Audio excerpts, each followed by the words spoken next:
Hi everyone. Today I have the great pleasure of interviewing an upcoming practitioner of Chinese medicine, herbalism, and acupuncture.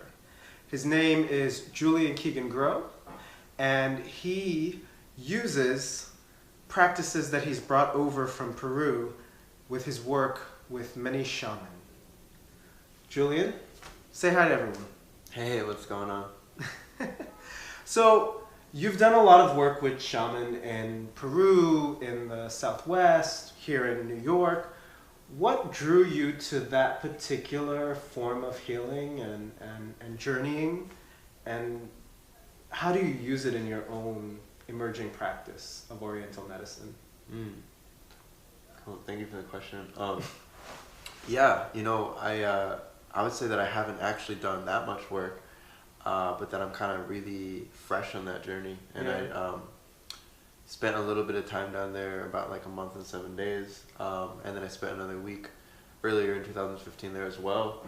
But as far as the long span of things, I'm fairly fresh on that route, and it was quite the experience, and really what brought me was an internal calling, which is hard to fully rationalize from a Western cultural perspective, because we have these ideas around everything needing to be rational rather than intuitive.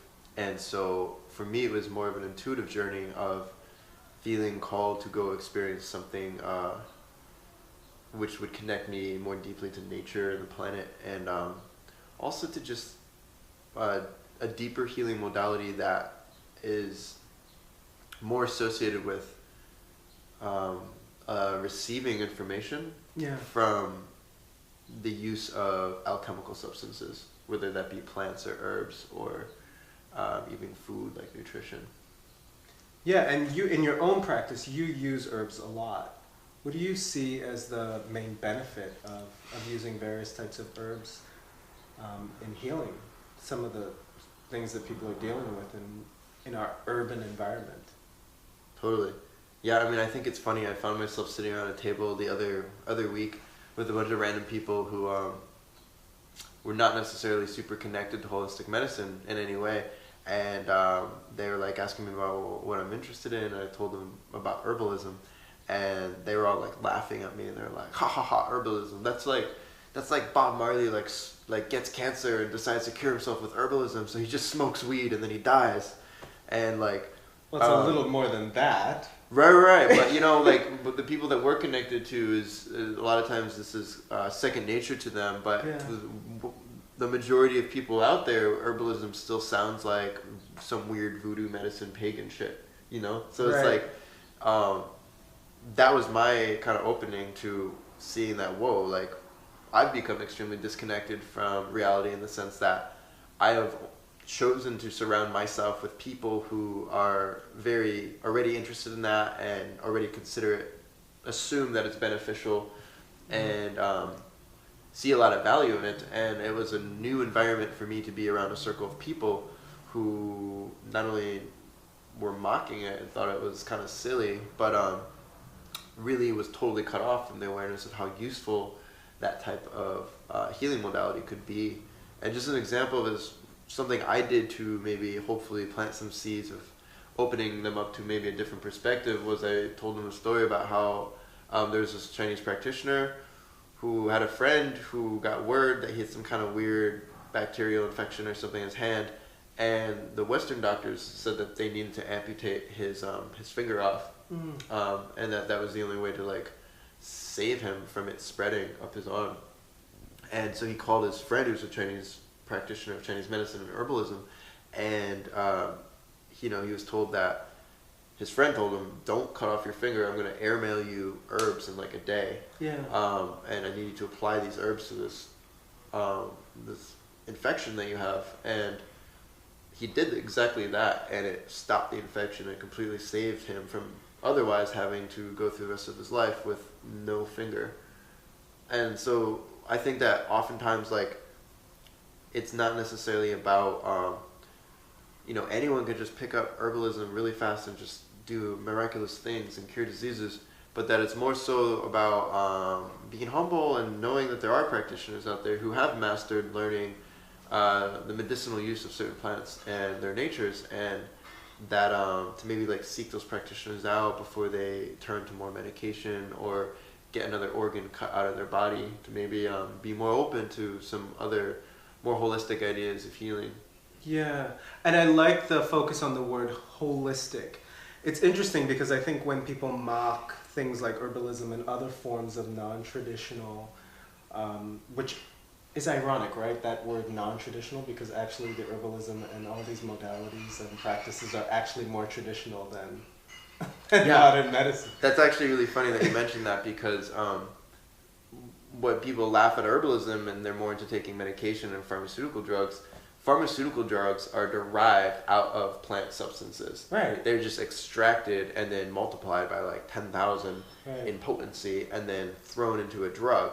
So really what the pharmaceutical industry is it's not this like super high-tech, you know, evolutionary medicine that's just been created by the, you know, miracle of modern science, but it's more so essentially it's shitty herbalism, because in herbalism you would never actually isolate a specific compound out of a plant and then multiply its strength by like 10,000. I mean, that would be like any herbalist's second nature would be that this would create an imbalance within the body. Right. This would most likely, whether even if it fixed one problem, it would definitely create another problem. So the herbal approach would be to create a formula of herbs that balance each other and are very strategically thought out, from the energetic nature of their properties, from cold to hot. Is this a very hot herb? Is this person run very hot? Is it going to overheat them, or is it going to help cool their body down? Is it going to dry them out if they're already a very dry person, or is it going to help nourish them and give them a little bit more fluid so that you know, they're essentially more healthy? Absolutely. I think, you know, no discrediting modern medicine, because it does deal with the symptoms, right? And the thing for me is that a lot of people in our modern urban life are only looking to cure symptoms.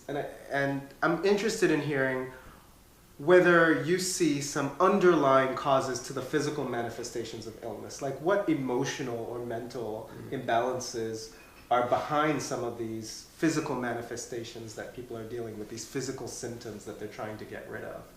Cool. Yeah, that's a good question. You know, in Chinese medicine, every single organ has an associated emotion attached to it, so as well as an associated element and various others associations within that. So the ancient Chinese recognized, like thousands of years ago, that emotion is totally can totally produce disease if it's not correctly imbalanced. So you know, there's so many factors in the cause of pathology within a person, and you notice that there's usually an association between like people who are really angry and then who develop some kind of like whether it's a skin problem or some form of cancer, or some undealt with reason of resentment. So another thing I noticed is that like oftentimes people who put on a lot of weight are actually just have some kind of internal resentment inside of them that they're not letting go of, and they're really upset or angry about something that happened to them, and they felt really hurt by it. So in order to protect themselves, they create a physical barrier between them and everyone else in the world, which is this layer of, you know, extra fat or whatever it is that they're putting in their body. And it kind of, for them, makes them feel insulated and protected. And some people deal with that and they lose weight eventually, and then some people, they just go their whole lives and they accumulate more and more weight. And the truth is that there's an emotional cause, and the truth is that, to me, I view it as like there's a spiritual lesson that needs to be learned. Yeah. And that when it should be considered not like an inconvenience when something like this happens, but it should be more of like viewed as a lesson. You know, like what is imbalanced within my life that can be brought into balance through maybe analyzing this process of pathology, and you know, reassessing where the imbalances lie and what new strategy needs to be taken, or where the healing needs to be done. Now, in your own practices, your own combination of practices, does that deeper work come up at all? After you've dealt with some of the symptoms that people are experiencing in the physical manifestations of pathology, do you ever go back to the emotional or the imbalances? Yeah, I mean, it's kind of always there, you know, so we're always Yeah. working with it. And there's some people who may not be as open to speaking about that, and they're just more concerned, like, just fix my foot pain, just fix my foot pain. But I treated a patient in school who, you know, he had no previous injury of anything that happened to his foot, and he had, like, horrible foot pain. And when I looked at his tongue using the Chinese medicinal diagnoses, I saw that he had, like, very inflamed red sides of his tongue in the liver gallbladder area. And to me, and just his whole mannerisms and how he kind of came across with his personality, I felt like there was a lot of internal anger that was not being entirely expressed. So there was kind of this passive aggressive energy constantly with this person, and it was like, you know, even though I was being very friendly to him, he still had like a kind of passive aggressive energy towards me. And to me, I saw it as like, he doesn't have foot pain, he has anger problems. He has anger issues that are not being dealt with. So I treated his anger issues, and his foot got better, like immediately. And then he saw me for another week or two, and continued to get increased results.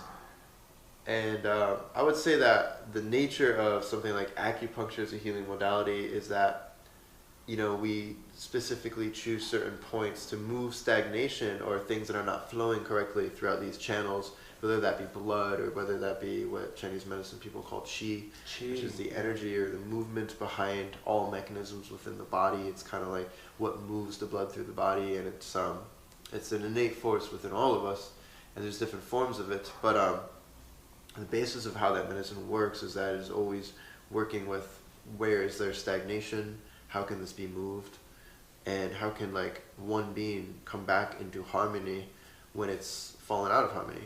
And so it's very, very simple. And just by moving stagnation, oftentimes physical stagnation in the body will oftentimes manifest as emotional stagnation. Yeah. So emotional thinking patterns, emotional feeling patterns, and you know, when you start to move some of that qi in those specific channels that are affected, whether it be like the liver channel or the gallbladder channel, where anger is most likely stored, the person is opened as like it's more like a catalyst for their own process to begin of looking at why they are the way they are, why they have these reoccurring emotions, and what are the patterns in their life that they're behaving in, what are their thinking patterns, what are their conditionings that are causing them to continue to have to repeat these kind of unpleasant, you know, aspects of life, whether it be physical pain or negative emotions. So when a person comes to work with you, what's the first step? How do you help them identify some of these challenges that they might be struggling with? Yeah, I mean, I like to send them a questionnaire, health form, that kind of just gets their ideas out on paper so that they're able to write about it. Because I find that when people are not directly asked, like in this interview session where we're kind of put on the spot and you immediately have to respond, and it's not necessarily like the full-on truth of exactly what you have to say, but it's what comes to mind in the moment. So maybe it's a different truth. I'm not sure. When people are able to write stuff down on paper, a lot more stuff will come out than they're necessarily willing to share in that moment. Yeah.